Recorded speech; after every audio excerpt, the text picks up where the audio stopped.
Okay, hello everybody. So today the coffee lounge is going to be something different because we are here in Fort Lauderdale, and you're probably going to be watching this video a lot after when I make this. So today is day 3, and Alice is over there. She is playing in the pool, and I thought I'm just going to capture this moment as part of Wisdom Wednesday. So I'm checking her here and there in between. She knows how to swim, and it's actually not very deep, so I thought it'll be okay. So, part of capturing the good moments is to take the videos and the pictures, and I was always like that, always actually from the point of view when Alice was born. Before that, I took videos or pictures, but not as much. But the importance of it, I realized from an experience, from an early life experience. So my dad, he died when I was 6 years old, and I have very few, maybe just a couple of pictures of my dad. But it is also because he, back then in India, there was not many picture taking thing. So that was one reason. Another reason was he did not like to take pictures. So after he died, I barely had anything that was left of him. I had some memories playing with him, just very few. But then, over time, those are the only memories I had. I wish there were more pictures and videos, so that's why I try to make it with Alice so that someday she's going to grow, she's going to go to college, and the memories are what I will have of her. So yeah, that's one of the reasons I keep making these videos, and also to encourage you guys to do that also with your kids, with your friends, with yourself. So today's topic is going to be a little bit different. Again, it goes with the coffee lounge, something that I would talk to a friend about, being vulnerable and being all the things generally I share, totally unscripted. So I'm just checking in between to make sure Alice is okay. So anyway, so today's topic is about being with yourself and feeling the peace, joy, and self-love, all of that. So I'll explain to you what I mean by those things, right? So everybody wants inner peace, everybody wants joy, the happiness. But a lot of time what happens is we look at those things as if they are external, right? So I'm going to change the camera angle a little bit. Just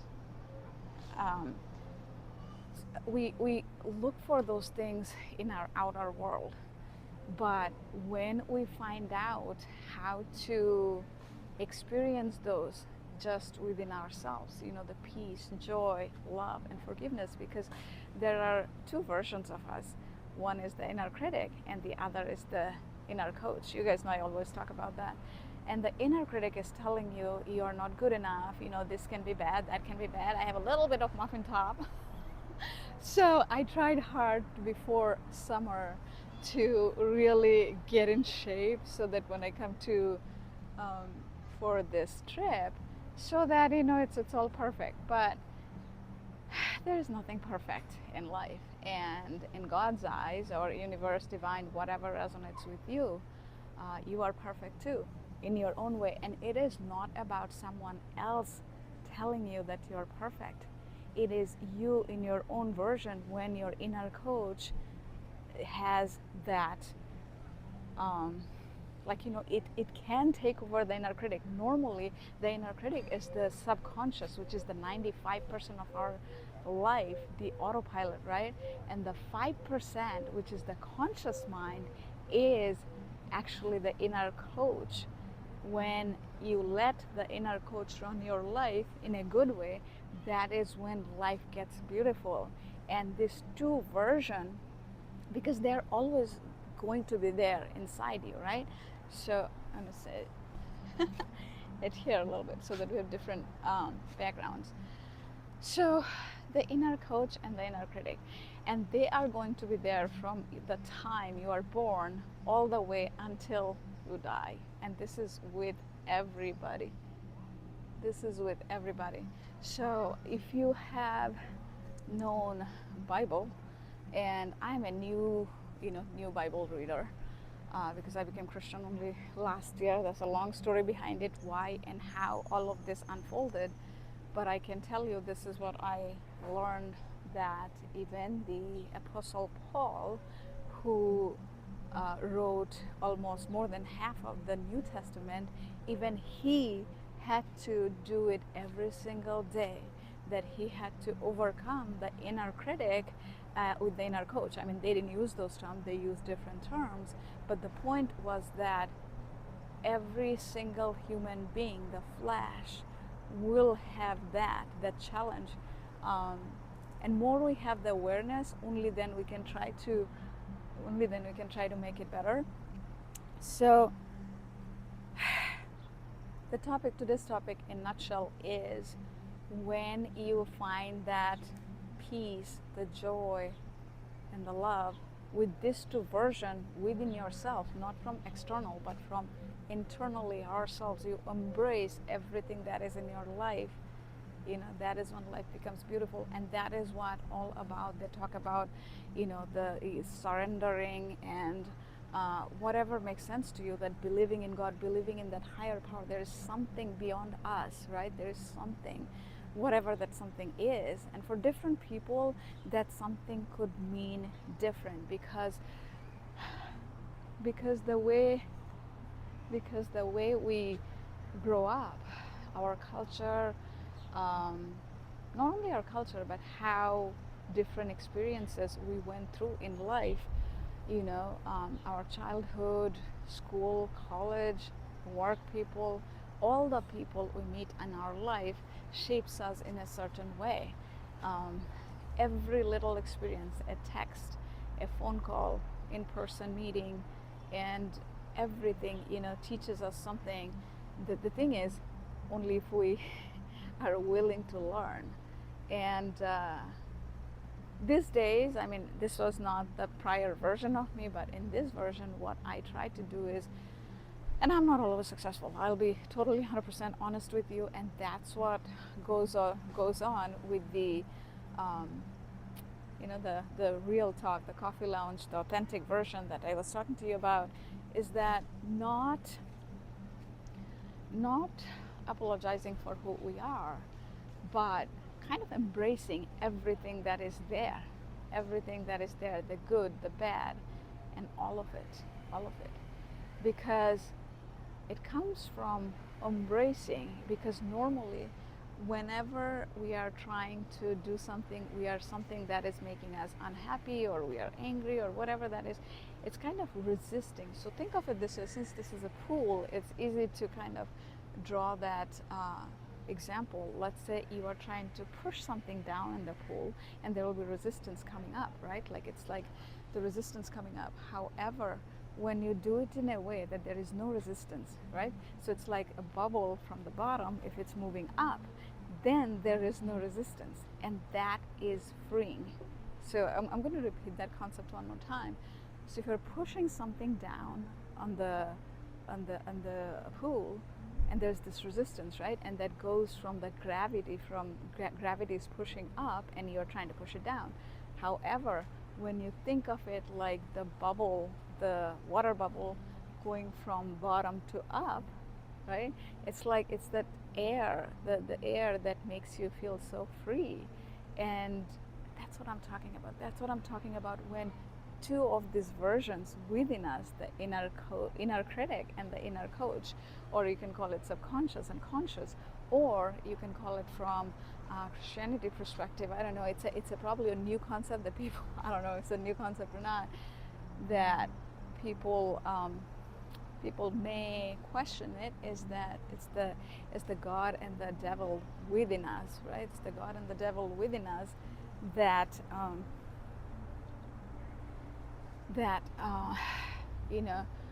when they, I won't say the word get along, but it's more like finding peace where both are still there within yourself, right? And it's not easy, but as we keep trying, it happens. And So let me share three different concepts of those, right? So how you can do that, right? A lot of it is we know what to do, but the challenging part is how to do it. So the challenging part is how to do it. So number one is knowing that those two versions are going to be within us no matter what, right? No matter what happens in life, those two versions are always going to be there with us. So once we accept it, it's kind of hot. So once we accept it, that gives us the, I don't know, in some way you can say that gives us the power, because until we accept it, because we think that there is this perfect life, meaning when there won't be any inner critic, there will be all of this inner coach, right? Even the priest and the pastor and all of them, for all of them there is this two version of it that people struggle with. And so that is like, as I know different religion, I grew up Hindu, then I practiced Buddhism for 6 months, very deep, and then eventually I became Christian. It was not something I would choose right away, but the life circumstances took me in a path where I had this several different coincidences in life that I had to, I won't say I had to, rather I did because sorry, I was looking at Alice, make sure she's okay. So I did it because, I don't know, there was this coincidental experiences. Those are hard to explain. There is no explanation. There is no logical explanation. You can call it synchronicity. You can call it God's plan. Whatever resonates with you, that is what put me there. So first is the acceptance. And the acceptance kind of goes also with a little bit of surrender. So when you know that there is, at first you may not know, you may think that, okay, this is happening, and then that is going to give you the, I don't know, that light. Maybe you don't know how you will get to that light, but you know that light is there, out there somewhere, right? In this case, it's like out of the screen.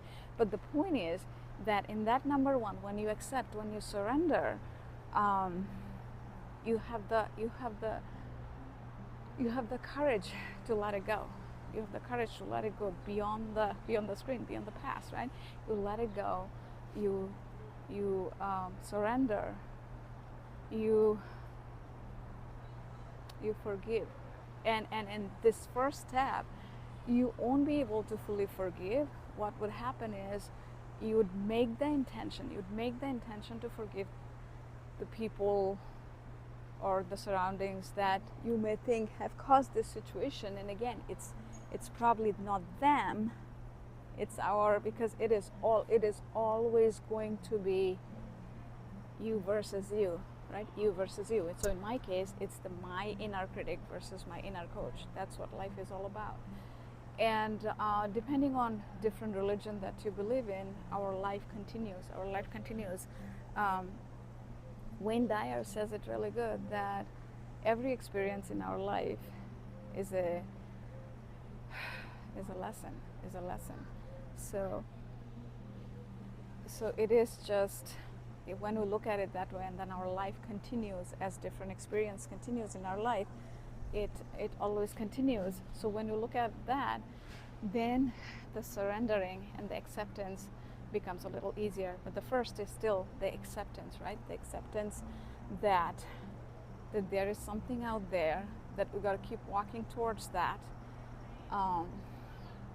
And then the letting go and the forgiveness becomes a little easier, because without that, the letting go and the unforgiveness, these are the same type of frequency that is with the shame and guilt. And when you know that there is this chart, right? So Dr. David, I forgot his last name, but anyway. So where it starts from shame and guilt, which is on a scale of frequency, it's 20, and it goes all the way up. The in between is like anger, and reasoning is actually like even above shame and guilt. So the unforgiveness and the letting go, that is just with shame and guilt. So you keep going up, and then eventually you reach to those points. There is this self-love, joy, and peace, and that inner peace, that is right next to enlightenment. Enlightenment is at the very top. So life can get as perfect as we want it to be, and it may not be perfect in anybody else's eyes. Again, it goes back to these two versions, accepting each other, that this is your perfectness. Is that a word, perfectness? I don't know. But the point is that when you think that your life is perfect just the way it is, with all the wounds, all the scar, all the sorrow, all the pain, right? Because we are human beings. We are supposed to feel. We are supposed to feel this deep emotion, right? So first is acceptance, my friend. First is acceptance. Then the second part. The second part is I don't know. You can call it messy middle. Messy middle. And let me check with Alice quickly.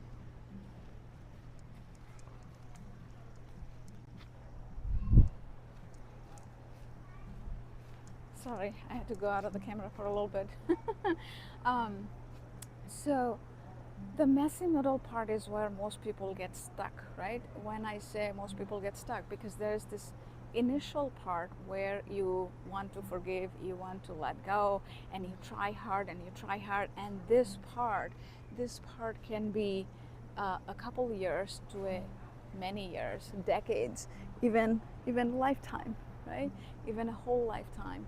But there is a way out. There is a way out. So in this situation, in my case, and I know many people have gotten help with this, is the first is when you start this process, you do gratitude practice, mindfulness, whatever resonates with you. And a lot of people would say those are fluff. Trust me, I'm a living proof it is not fluff. That's where I started my journey. When everything fell apart,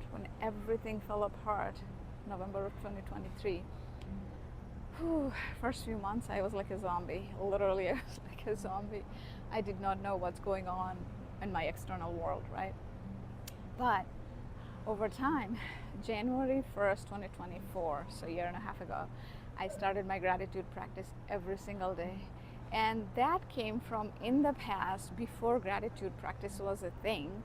I was bringing that to workplace where I had 100 people team. I was to get the team work together as a very good team, and then that worked. And I never knew, as I was doing that, as I was introducing those at my workplaces and my deepest, darkest phase of my life, that is what will pull me up. And sometimes that's what happens. You will see that there are those dots in your life, and it don't really make sense separately, but when you connect one at a time, and you will see that all of those dots are connecting. And just to see that, just to witness that, is so beautiful, my friends, because you can call it synchronicity, you can call it coincidence, you can call it God's plan, whatever resonates with you, or you can call it universe's plan, but it will all make sense. It will all make sense. So the messy middle is that where you would see that the things are getting better, and they say that there's this 5 stages, like grief, anger, sadness, and whatnot, and then you will go in cycles. I knew first few months. Now I laugh. I mean, at the time I did not. To the point that I was a very close friend of mine, and then I would just tell them, especially one person, and she was really God sent. I would keep saying the same things over and over and over and over. I knew I felt like I was on a hamster wheel, but sometimes that's what healing is like. I even gave a Toastmaster speech, not knowing how healing that would be for me. And then you would have those times, and that's why the messy middle is long, that you think that you're healed, you think that everything is done and nothing is going to break you. Because in the beginning, you go to this grocery store, And then in our case, we were a mixed couple, which is like you don't always see them, right? So I would go to the grocery store or at the mall, and I would see those mixed couple, and then we would have this emotion would invoke, and I would cry. But eventually, at some point, that doesn't happen anymore. You see them, but you don't cry, and it's not that you're intentionally crying or not. It is the deeper part of you that it's healed. It's think of it like when if you have a cut in your arm, and if you have a cut on your arm, and then if you in the beginning, what happens is as you keep talking about it, the scar gets like it reopens, so the wound kind of continues, and eventually it heals, and then at that point it's just a scar, and it's just a scar, and then it doesn't really affect you. You see that there is a mark, but that doesn't hurt anymore. So our emotional pain is just like that. So that's why the messy middle, you just have to keep going. You have to know that there's a light at the end of the tunnel. You just have to keep going. And as you start practicing the gratitude, mindfulness, or things like that, and you get to get in the community, and that is going to get your healing phase like really fast track, right? What happens is the community part is very, very important, because when you do the gratitude practice or mindfulness, you can start anywhere. I have a gratitude journal. You don't have to necessarily use mine, but mine is designed in a way so that it takes you from this shame and guilt all the way up to the peace, love, joy, because I went through that. I know how it feels, because shame is what was holding me for months until I was first even I could make the intention to let go. So this messy middle, we will keep going through that cycle. But when you're in a community, especially if you are lucky enough that some other people who are also going through similar journey like yours, in my situation I was, so that will help you just knowing that you are not all by yourself. So I'm gonna switch this for a little bit here. I'll get to the pool side again. So just knowing that you are not all by yourself, just not all by yourself. There's a sense of belonging. There are other people, and I switched it for a reason, to show that there is this beach chair. There's other beach chairs. If you are sitting all by yourself, right? If you're sitting all by yourself, at some point it's going to hurt. You will go through this cycle. There is the good and the bad and the grief, and eventually you will feel like, oh my God, when am I going to get out of that cycle? But when you are in a community, what happens is when you see other people, then you realize that how short life is, because there's somebody in your group. Not everybody will be feeling sad at the same time. Somebody would want to enjoy life, and somebody who's going to feel sad, but all of you would come together, and one person will help pull the group up, and sometimes more people are going to be like, okay, let's go have fun. And that's partly why also I created the meetup group, the midlife reinvention community. So if you're interested, check it out there on Meetup. It doesn't have to be that. I have the local events and virtual events, so you can check those out. My hope is to make a dent in the darkness in this world. There is so much pain and suffering, and people talk about normal pain and suffering, right? But people generally don't talk about this pain and suffering that comes with especially divorce, right? Job loss, some people talk about, the industry talks about, but divorce is a subject. It's like people think it is shameful, and I have even seen some people, even within my friends, where some would support you like really, really good, and some would support you from far because they're afraid that if they are going with you, that is going to it's getting hot, so I'm going to put the hat on. So they're afraid, thinking that that might impact their life. They might, I don't know, they might get divorced or something like that. I have gotten hints like that. But however, you know, and that is okay. Different people have different paths in life, and what makes each one happy is okay. Everybody doesn't have to become similar. So the whole point is, in this messy middle, you're going to find out a lot of these things. Your good friends, who are actually good friends, and they're nice people, but they are not around you.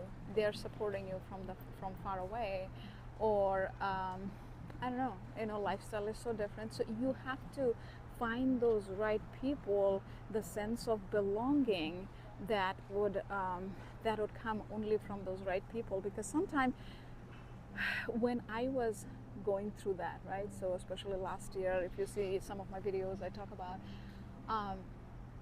there are people who are living in this phase, this, you can call it messy middle, for 3 years, 5 years, 10 years, and that is one of the reasons why I wanted to do this. I wanted to do this. There's like so much pain and suffering in the world, and this is something, it's like you are carrying a load in your back, right? And then when you know that the other person, either they have moved on or you are no longer with them, you have to find peace with it. You have to find peace with it. And it's not easy. It's not easy. Once you make the intention, you accept it, and then you take the action. Either, in my case, it's very simple: gratitude, mindfulness, community. And community is the ultimate support, because when you go attend those events, what happens is you are absorbing everything with all your senses, right? You are smelling when you're in a restaurant, you're smelling the food, you're tasting the food, which is mindfulness. And mindfulness doesn't mean that you block an hour on the calendar and sit down and meditate, though that's not bad. But in these micro moments, you can find peace. You can do the mindfulness where you are tasting the food, hearing the sound. Like right now, if I were to hear, I can hear the sound of the music, hear the sound of the ocean, myself talking, and a few other people talking. There's like a very light sound.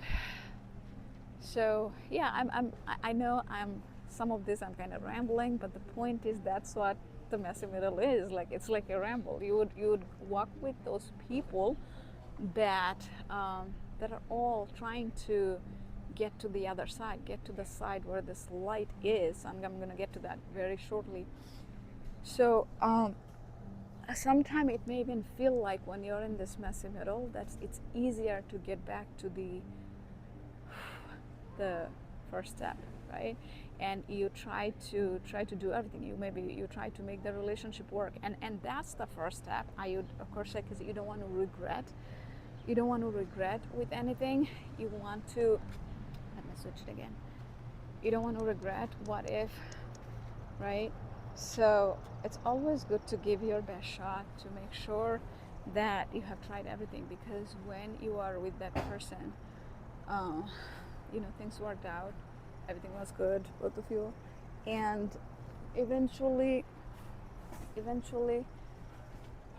after trying and doing everything, when you know that it didn't work, that is the time you don't want to stay in that messy middle anymore. By doing all of this, you may see a little bit of ray of the light through someone else. At the beginning, you may not see your own, and that is when you have to cling to that, and whatever that is for you. For me, it was God. It could be God, universe, the higher power. So you have to cling to that, because when you cling to that, that is when, especially on the challenging days, that is what will get you going. That is what will get you going to the next step, because stillness won't get you there. Stillness won't get you there. So acceptance, messy middle, just keep going. That's the rule in messy middle. And three is an interesting part. I would say I'm in that step. It is not easy, but once you keep going, there is nothing, absolutely nothing can stop you, because when you have walked through that fire, in my case, walking through that fire on a thorny bed, that's how it felt, literally. because I lost my job and marriage at the same time. So most of the people I know, that happens probably, I don't know, one in a few hundred cases. I don't know. But if you can break through that, you can break through anything, because nothing else can break you, right? Nothing else can break you. So in that phase, it's not that life is all perfect. Life can still be imperfect in many different ways. But what happens is you try to look for the positive in every situation, right? Um, and knowing that sometimes you look for the positive at the moment, you won't be able to find it at the moment. You may find it a day later, a week later, a month later, or sometimes even a year later, right? But you know that, okay, you have the momentum. In messy middle, maybe think of it like the acceptance. The first was like 1 or 2 miles an hour. Messy middle is like, I don't know, 20 to 30 miles an hour. When you're, and it's like a hockey stick growth, and some of this term probably comes from because I was in corporate for 21 years, so it's like a hockey stick growth. In business, you may have heard the hockey stick growth, and that can happen even in real life, right? So you start small, 1 to 2 miles an hour, and then 20 to 30 miles an hour, but when you get to that third step, when you see the light, then you are going at 500 miles an hour. The reason is that you will still fall into the inner critic, because things will always happen around us. You will get back in here, but in the beginning, if it took you days or weeks or months from get to inner critic to the inner coach, now sometime it will take few seconds, sometime depending on the situation, what happened, if it's politics or weather or I don't know, things falling apart. You would spend only like days maybe or hours. You are not going to spend here in weeks or months, because you know life is short and you want to be here most of your time, and you will have this formula. So when I work with people one-on-one, I try to work with them to find their own pattern from their past, because if somebody is in their midlife, they have come across some challenging emotions. I just know it. Even if I don't know you, I know that you have worked through some really challenging shit, right? I don't usually use this term, but you have worked on some really challenging shit. And you found what worked. You just have to look back and you have to find the pattern for yourself. And it's not that my formula is not going to work for you. You will have your own formula, and that's what we have to find. Once you find that formula, when something is simple, how to go from here to here, could be just going to the gym, going for a little bit of a walk, or just listening to good music. When something is a little bit harder, you might have to do, I don't know, like a day trip.